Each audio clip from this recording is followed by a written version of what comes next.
dipersilakan Bapak Ruli Hananto untuk menyampaikan visi misinya.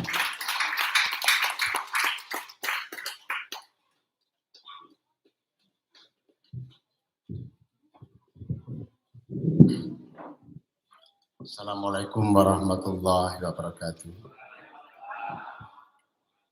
Yang saya hormati Bapak-bapak jajaran Muspika, Bapak Camat beserta jajarannya, Bapak Andan Ramil beserta jajarannya, Bapak Kapolsek juga beserta jajarannya. Yang saya hormati, yang paling saya hormati Bapak Kepala Desa Rembun, orang tua saya sendiri, beserta jajarannya, mudah-mudahan tetap dikasih sehat ya Pak. Amin. Yang saya hormati Ketua Panitia beserta jajarannya yang telah bekerja keras mengawal dari awal, tahapan-tahapan dari awal, mulai dari proses yang awal, verifikasi, sampai penetapan calon, walaupun celananya sobek-sobek, tetapi tetap bertanggung jawab. Bukan masalah bentuk apa fisiknya, tapi apa tujuannya memang. Dan saya hormati juga Bapak Ketua BPD beserta jajarannya yang telah mengawal pemerintahan desa dengan baik. Yang saya hormati Bapak-bapak Linmas yang telah menjaga desa ini dengan kondusif sehingga sampai hari ini tidak ada gejolak yang berarti apapun.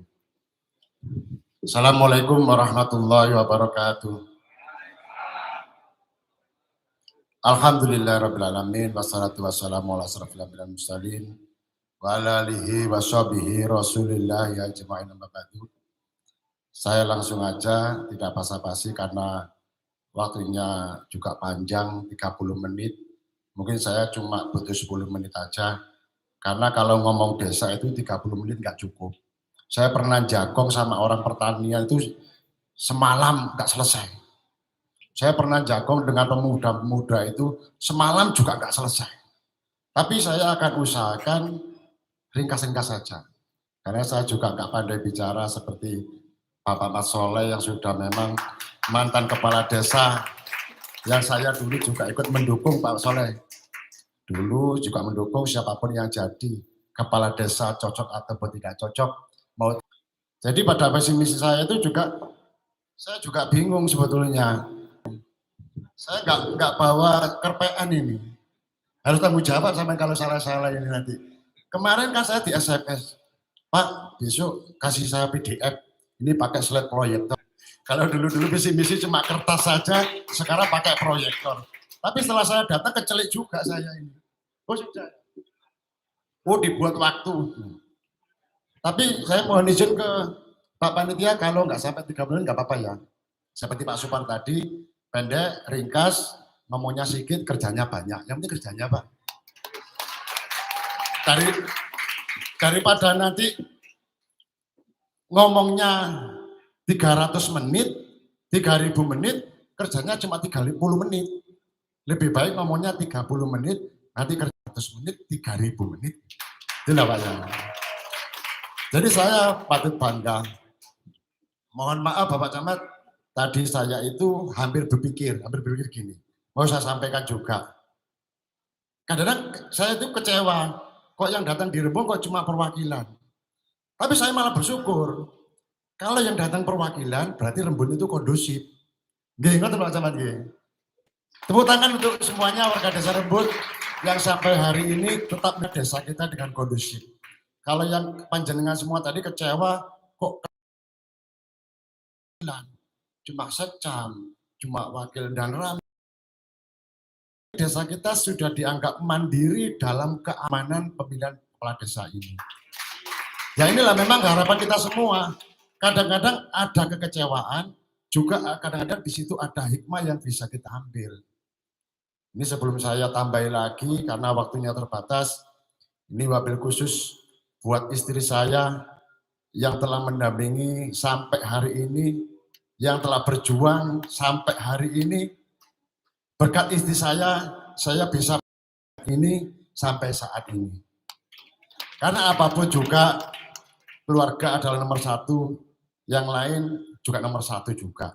Yang lain ya nomor satu juga. Yang lain ya nomor 1 juga. Semua kita utamakan. Kita utamakan. Ibaratnya gini, saya ini Pak Camat ya, dulu juga pernah berdiri di sini, ngomong juga visi misi dulu Pak. Saya masih ingat, saya masih berdiri di sini menghadap ke arah barat ini juga menyampaikan visi misi. Dan saya waktu itu juga, waktu ujian, itu nomor 1 juga saya itu. Abah Sulian, nomor 1 juga, Abah Suliati juga waktu itu kontestan yang sama-sama dengan saya. Akhirnya saya punya pemikiran, ternyata orang pintar itu gak cukup, juga harus ditambahi bejo. Gini apa badan? Pinter lah gak bejo, gak sulit, nasibnya gak api. Mudah-mudahan kalau kemarin saya itu ikut kontestan, buka surat gitu ya ibaratnya, Anda belum beruntung. Tapi berkat istri saya yang mendorong, saya selalu punya semangat kerja keras, saya selalu pantang menyerah, akhirnya saya coba lagi tahun ini. Siapa tahu beruntung untuk tahun ini.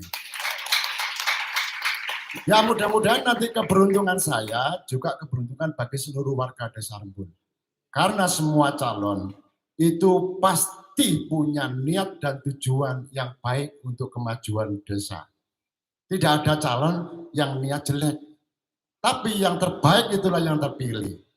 Yang paling banyak suaranya itulah yang terpilih juga. Tidak ada semuanya itu draw. Tidak ada. Jadi yang terbaik cuma 1, yang terpilih cuma 1, nanti yang dilantik juga cuma 1. Tidak ada kepala desa 2, tidak ada kepala desa 3.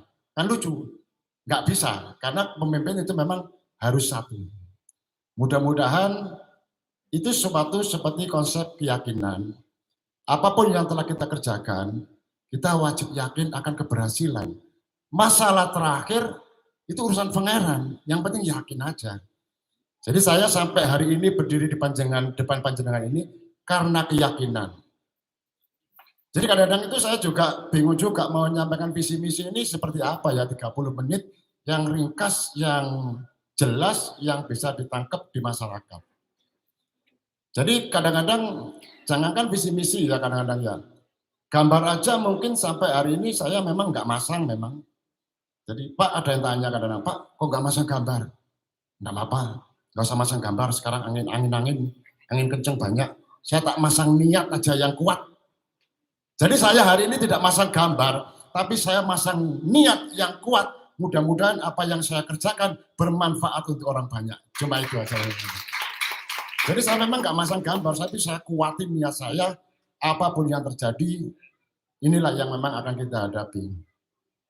Saya itu kemarin sebetulnya mencalonkan kepala desa itu juga kepancing juga sama Pak Mas Soleh ini. Pak Mas Soleh kan pernah naik dan bagus juga waktu itu, waktu menjabat.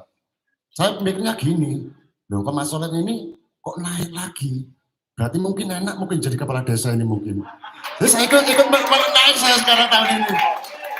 Iya. Mungkin enak jadi kepala desa. Jadi saya itu nekat tahun ini itu juga nekat. Katanya jelo sandal, jelo sepatu, nekat saya itu. Jadi seperti itu. Kadang saya bilang kok sama Pak Mutin, Pak Supar, Pak Mas Soleh, sampai ini gak bosen lah sepatuan, mbok kena kancani lho sepatunya. Terus berang tahun sepatuan terus gak bosen lah sama ini. Sing kancani sing guru sepatuan itu lah yang ngacak kayak kesempatan. Nah kan ngoten aja ini. Ya mudah-mudahan itulah namanya perubahan. Jadi saya itu bikin visi misi sulit juga. Karena zaman itu berubah, mau visi misi apa ya? Kalau dulu visi misinya itu bangun. Sekarang itu ada satu visi misi saya juga sulit juga ya. Katanya Desa Rembun ini desa yang mandiri. Katanya, kan kata Pak Cari. Katanya juga, dan itu katanya memang iya, dan ada bentuknya, ada piagam, itu katanya. Tapi saya lihat juga pada waktu BLT kok banyak orang gegeran. Nah ya, kan juga kontradiksi ya. Tadi kadang-kadang gini, kemandirian ini di bidang mana? Pemerintahan ini di bidang mana kemandirian? Jadi harus juga kita warga juga boleh tanya juga, Pak Kepala Desa Rembun ini desa mandiri. Di bidang apa Pak? Boleh. Kantor desa ini terbuka kok untuk masyarakat semua, boleh tanya kok, boleh tanya. Jangan kantor desa ini menjadi angker tertutup, terus gak tahu apa-apa kamu rakyat kecil. Jangan. Boleh. Kita harus tahu dulu kemandiriannya di mana. Jangan sampai pada waktu bagi Raskin semua itu marah. Berarti itu belum mandiri semua, rebutan kok. Aku gak ditulis. Lihat rebutan ditulis berarti belum mandiri. Kan gak ngapunten, memang kan seperti itu. Jadi kadang-kadang visi misi desa mandiri juga kita harus tahu mandirinya di apa. Mungkin mandiri di bidang pemerintahan, sudah membuat pelayanan yang bagus. Mungkin juga mandiri di bidang pemberdayaan, PKK, Linmas, RT RW sudah berdaya, itu juga mandiri. Mungkin Karang Taruna juga mandiri. Bisa melakukan kegiatan-kegiatan yang memang bermanfaat untuk para pemuda. Ini namanya mandiri. Jadi kita juga, masyarakat ini juga kadang-kadang salah juga ya. Kadang-kadang itu gerundulnya setengah mati tapi tidak pada tempatnya. Kita punya BPD, kita punya RT RW, ayo kita gunakan keran-keran itu apabila di desa nanti ada sesuatu permasalahan yang memang tidak cocok untuk masyarakat. Kita gunakan keran-keran itu. Jangan cuma gasaan aja yang tahu. Cuma harus tahu birokrasi juga. Ini masyarakat wajib tahu. Jadi kadang-kadang, Mas, saya ingin tahu visi misi Saman itu apa. Tentang apa? Saya selalu tanya, tentang apa? Misalnya tentang pertanian. Saya yakin kalau Pak Mas Soleh yang pernah menjabat, Pak Suryati juga, Pak Mudin, Pak Super jelaskan pertanian itu memang luar biasa. Karena memang sudah tahu betul kondisinya. Tapi bagi saya yang luar biasa lagi, kalau kita mau duduk bersama dengan stakeholder itu, orang-orang yang bergerak di bidang pertanian, kadang-kadang apa yang kita pikirkan seorang calon ini belum tentu cocok juga untuk masyarakat, kadang-kadang. Lebih baik mungkin di kantor itu 30 menit, di masyarakat atau di lapangan 3 jam. Karena kita tahu kondisi real di lapangan. Kadang-kadang pupuk nggak cukup juga bukan kesalahan pemerintah desa juga. Kadang-kadang mungkin ada hal tertentu yang menghalangi. Inilah yang kita wajib tahu. Jadi visi misi itu baru kita bikin kalau saya sudah jadi. Saya kasih bocoran nanti visi misinya seperti apa. Kalau belum jadi nanti ada sesuatu yang saya omongkan, saya tidak bisa membuktikan, baik itu karena prosedural ataupun karena undang-undang, nanti saya disalahkan. Nah, saya nggak mau janji-janji, saya cuma ingin memberitahu panjenengan semua. Saya orang yang berkali-kali gagal, tetapi saya orang yang berkali-kali berjuang, tidak pernah mau menerima kegagalan itu. Mudah-mudahan nanti Desa Rembun juga seperti itu. Kalau hari ini mungkin kita ada sedikit keterlambatan dengan desa lain, mungkin tahun depan akan kita lompati desa lain. Cuma itu aja. Jadi kadang-kadang memang kita kalah langkah mungkin dari desa lain. Mungkin ada yang bilang, Pak saya ini mau pindah ke desa lain aja, di sini kurang maju. Nah ini mungkin juga patut kita dengarkan juga aspirasi. Kenapa kok ada omongan seperti itu? Ya ayo kita duduk bersama. Kenapa kok Saman mau pindah ke pojok? Saya di tengah nggak menak Pak, saya mau pindah ke pojok aja. Jadi kadang-kadang ada masyarakat juga gitu. Jadi guyonnya, wah saya mau pindah ke pojok aja Pak. Loh kenapa kamu mau pindah ke pojok? Saya sudah bosan di tengah saya ini. Pojok nomor 1 aja gitu loh maksudnya. Pojok nomor 1 boleh. Makanya di situ itu juga memang tantangan bagi seorang kepala desa apapun, sepinter apapun, sekuat apapun, kalau dia tidak melibatkan banyak orang, tidak akan pernah bisa. Yang kita hadapi ini ribuan masyarakat yang punya ribuan permasalahan. Tapi jangan lupa, pada saat kita sendiri di kantor desa misalnya kadang-kadang merasa pusing atau apa, tapi kalau kita keluar, siapa tahu ada masukan-masukan sedikit dari warga yang tidak kita pikirkan, itu bisa menjadi inspirasi bagi kita. Jadi sebelum saya mulai visi misi, ini belum, visi misinya belum, ini masih pembukaan Pak. Jadi mungkin saya cuma butuh 10 menit aja, saya nggak panjang-panjang kok, cuma 10 menit aja. Nggak butuh Pak BPD ya? Nggak BPD ya? Saya cuma butuh 10 menit kok ini, nggak panjang-panjang. Saya cuma butuh 10 menit, ini pembukaan. Nanti kalau visi misi gini ya, visi misi ini ada potensi desa apa, terus ada visinya kepala desa apa. Kalau Pak Mudin tadi mapan, mungkin saya nggak seneng mapan saya, teman-teman. Harus kurang mapan dulu, baru dimapankan dulu, teman-teman, gitu ya. Terus yang terakhir program kerja itu apa? Ini nanti yang akan saya sampaikan. Tapi sebelum itu kan saya tadi sudah berulang-ulang menyampaikan kepada panjenengan sedaya, Saya nggak akan ngoyo-ngoyo di pilihan kepala desa kali ini. Kalau kayak dari tadi saya selalu diserang mungkin masalah keuangan atau apa. Saya juga sama kok Pak Mat. Saya itu mengajari masyarakat. Ayolah sekali-sekali pilihan ini jangan mikirkan uang. Sekali-kali mau mikir amplop gitu loh. Nggak usah mikir uang. Mikir amplop. Untuk apa pancet? Ada mikir duit atau pancet. Mikir no amplop aja. Tapi amplop sih ono isine. Amplop kan isine ya memang itu resiko calon ya. Jadi mengeluh ataupun tidak itu resiko calon. Kita pasti akan paham apapun yang kita hadapi, baik waktu pencalonan ataupun sudah jadi kepala desa, kita pasti paham apa resiko dan konsekuensinya. Nah ini memang tantangannya. Kalau kepala desanya aja mengeluh, masyarakatnya ada ngeluh nang sopo. Lah penting gini wis sambatan masyarakatnya tersambat nang sopo ngono lho. Kan sulit juga. Jadi seorang kepala desa memang saya ini senang tantangan. Saya orang yang berkali-kali gagal dan saya senang hal baru. Jadi mudah-mudahan saya anggap kalau sampai nanti memberi amanah kepada saya anggap ini tantangan bagi saya untuk membuktikan dengan potensi desa yang ada di wilayah kita bisa menjadi yang lebih baik. Mudah-mudahan. Potensi ini banyak, jadi nanti saya paparkan di visi misi mas saya. Ini potensi ini banyak sekali. Kalau dibahas satu persatu memang nggak bisa, tapi akan saya berikan sedikit gambaran aja.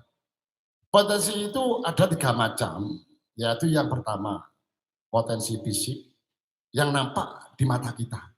Seperti sawah, seperti bangunan kantor desa yang sudah bagus, sudah megah, seperti gedung-gedung PAUD, itu potensi fisik.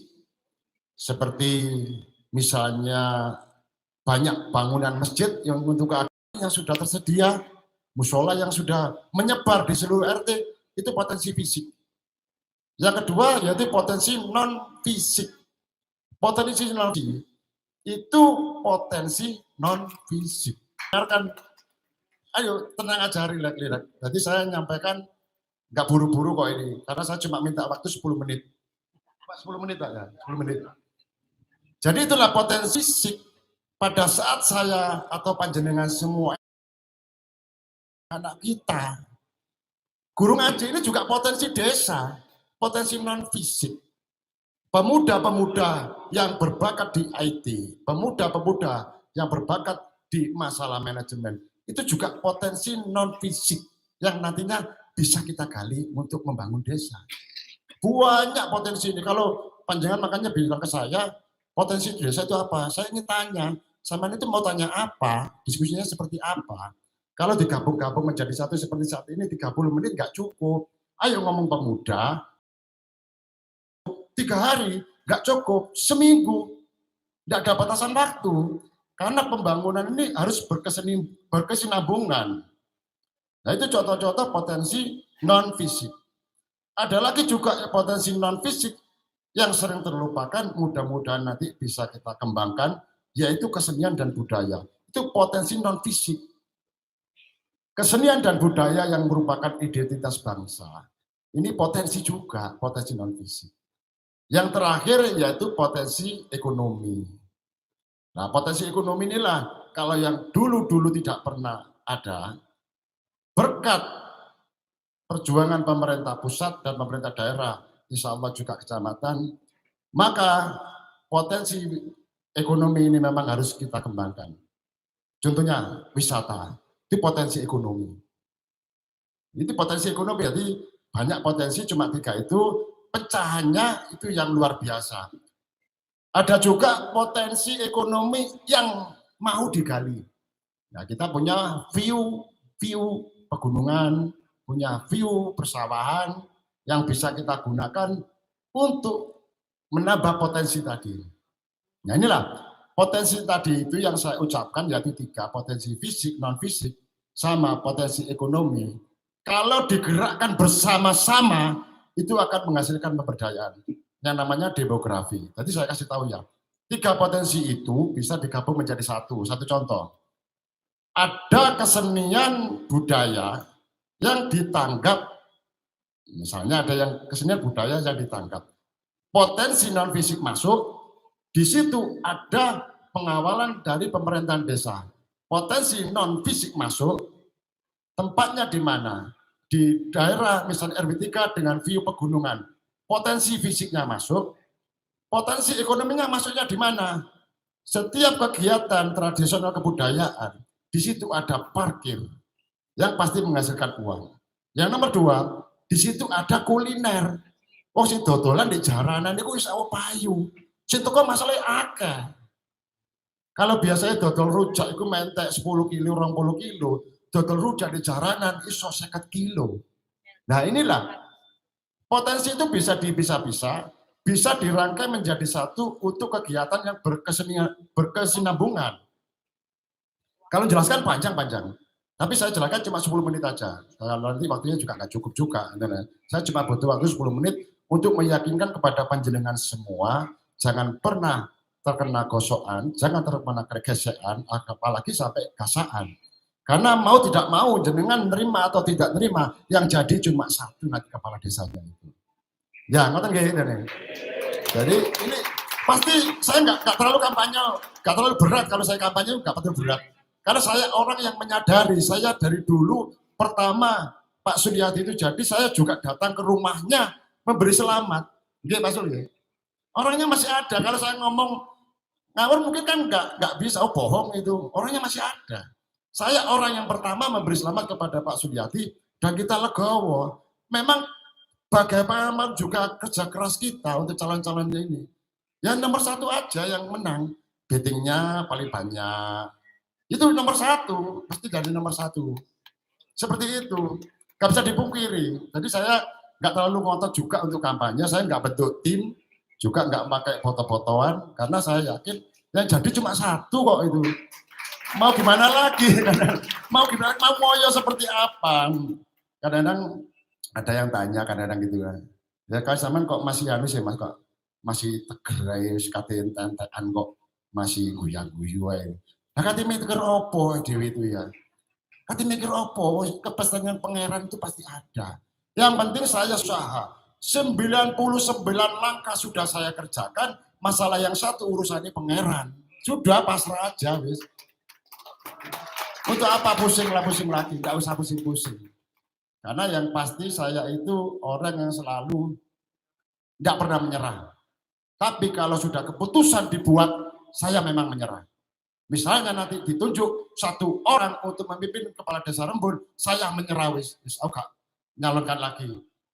Cuma 1 ditunjuk, siapapun, cuma 1 yang ditunjuk nanti menjadi kepala desa, saya sudah menyerah enggak mencalonkan lagi, kecuali 6 tahun lagi gitu. Ya, nah teman-teman, jadi saya cuma minta 10 menit tadi potensinya apa? Saya bilang lagi. Kita tadi punya potensi, yaitu potensi fisik, potensi non fisik, sama potensi ekonomi. Nah ini visi misi saya. Visi misi saya itu di situ saya akan berusaha melayani masyarakat dengan sepenuh hati, mengabdi dengan sepenuh keyakinan. Mudah-mudahan tadi usaha keras saya bisa diterima oleh masyarakat. Jangankan nanti jadi kepala desa usaha keras, ini masih mencalonkan aja sudah usaha keras. Jangan ditanya pokok keras lagi, ini nyalonnya sudah keras sekali. Dan untungnya calon-calon ini tidak pernah bermusuhan satu sama lain. Karena mereka menyadari apapun yang terjadi memang cuma 1 orang yang akan diangkat menjadi kepala desa. Jadi memang visi misi saya itu akan berusaha untuk memberikan pelayanan yang terbaik kepada masyarakat. Hari ini pelayanan seperti apa, itu memang sudah baik. Ayo kita tingkatkan yang lebih baik lagi. Jangan sampai kita itu senang menjadi orang yang standar. Kita harus agak enggak standar, di atasnya standar. Kalau standar itu nanti semua desa juga bisa melakukan. Orang lain juga bisa melakukan. Kalau kita menaikkan level sedikit yang seperti dibilang Pak Mat tadi, lebih cerdas sedikit, lebih pintar sedikit. Insya Allah waktu kita di atas, kurang 5 menit. Ya. Jadi saya cuma minta 10 menit. Jadi kalau kita nanti di atas standar, insya Allah desa kita ini yang pastinya akan juga di atas standar. Kalau kita mencontoh desa lain, nanti kita ini standarnya seperti desa yang kita contoh. Apa salahnya suatu saat kita duduk bersama memikirkan desa ini mau dibawa kemana, kita bisa meningkatkan standar. Duduk bersama semua stakeholder, semua unsur masyarakat, semua pemangku kepentingan. Ayo masalah pertanian, kita duduk lagi dengan Kapok Tani. Ayo masalah pemuda, kita duduk lagi dengan Karang Taruna. Ayo masalah wanita, kita duduk lagi dengan PKK. Semuanya nanti kalau saya jadi, kecuali ibu-ibu, gak saya rangkul. Ya dipukuli bapaknya nanti saya itu. Semua akan saya rangkul semuanya. Insya Allah kalau saya jadi, tidak ada lagi yang seperti ditakutkan oleh Bapak Camat, Bapak Dan Ramil, Bapak Kapolsek. Jadi kita akan berusaha apapun yang terjadi. Memang hari ini kita bertarung secara politik, tapi jangan lupa kita pun apapun politik sama panjenengan, kita juga warga Rembun semua. Siapapun yang sama dukung, kita juga semua warga Rembun. Kalau sudah selesai acara ini, mari kita sama-sama gotong royong bekerjasama membangun desa Rembun yang lebih baik. Nah, ini visi saya, misinya belum. Untuk misi tambah 10 menit bisa nggak? Untuk misi, nggak bisa ya? Kurang 3 menit, Bapak. Padahal misinya banyak ini, Pak. Jadi kadang-kadang saya mau tidur itu mikirkan misi saya apa sih jadi kepala desa itu. Banyak orang takut kadang-kadang itu, Pak, sampean itu sudah bekerja kok mau jadi kepala desa aja ya. Kan itu misi, kenapa kok saya mau aja? Oh, saya coba gini, jawabnya nggak angel-angel. Aku pengen kayak Pak Sul ganteng gilap sepatu ini gagah. Nggak, jadi misi itu banyak sebetulnya ya. Kalau mau tidur saya, misi saya untuk pemuda ini apa ya? Jadi ini saya gambar terus. Misi saya untuk PKK ini apa ya? Misi saya untuk Linmas ini apa ya? Jadi saya itu terus gambar terus. Mungkin yang saya kasihkan ke waktu ujian visi misi di kabupaten kemarin, itu cuma asal lembar kertas. Itu kadang-kadang di lapangan itu saya nyadari, nggak mudah. Bapak-bapak kepala desa yang ada di desa manapun, perangkat desa yang ada di manapun, nggak mudah. Memimpin masyarakat 4.600 ini tidak mudah. Karena tidak mudah itu saya mencoba membuat misi saya menjadi kepala desa itu bagaimana tentang pelayanan, bagaimana tentang Karang Taruna, bagaimana tentang kebudayaan, bagaimana tentang keagamaan, bagaimana tentang pemberdayaan, bagaimana tentang... Nah, kalau panjenengan gini, ini saya tutup ya. Kalau ada pertanyaan datang ke rumah nanti. Tidak apa-apa, berdaya ke rumah kan sudah boleh, ke calon-calon boleh. Ini misi saya belum saya sampaikan. Nanti ada yang lebih seru kalau saya datang ke rumah, nanti saya kasih tahu misi-misinya seperti apa. Udah cukup ya. Ini mumpung masih di momen Idul Fitri, mumpung di bulan Syawal, bulan yang suci, saya beserta keluarga mengucapkan mohon maaf lahir dan batin kepada semuanya warga desa Rembun yang mungkin pada saat kemarin-kemarin saya belum sempat bersilaturahmi ke rumah panjenengan semua. Jadi di momen ini, mumpung panjenengan semua kumpul, saya beserta keluarga besar Ruli Hananto mohon maaf lahir dan batin. Akhirul kalam, wabillahi taufiq wal hidayah, wabiridha'i wal inayah.